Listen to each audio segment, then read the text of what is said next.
Next to Iran. Over the weekend, the country chose a new leader to replace outgoing President Mahmoud Ahmadinejad.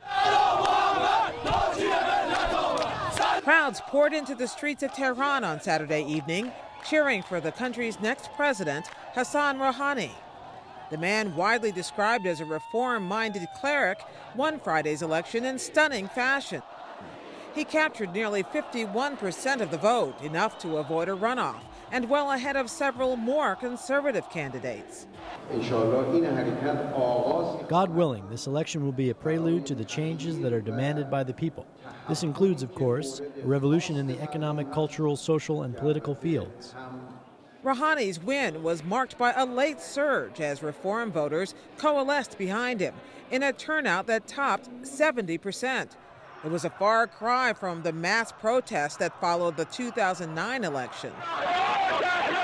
Violent clashes erupted then amid widespread claims that Iran's ruling clerics rigged the re-election of President Mahmoud Ahmadinejad. The protesters were forcibly suppressed. Rouhani has called for moderation and for reviving Iran's economy.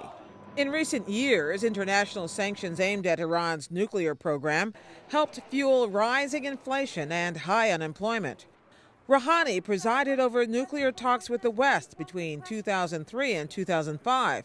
But today, the president-elect would not support ceasing uranium enrichment, at least not without negotiation.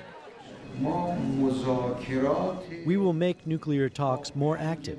This is the basic problem. The solution to the nuclear problem is just talks. Neither threats nor sanctions will work.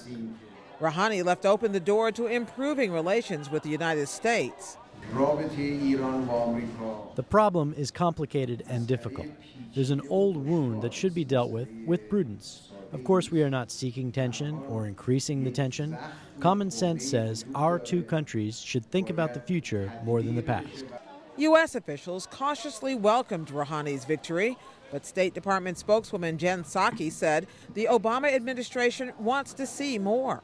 We look forward to him and are hopeful that he will fulfill the campaign promises he made to the Iranian people, such as expanding personal freedoms, releasing political prisoners, and improving Iran's relations with the international community. But time will tell. Israel is watching closely as well.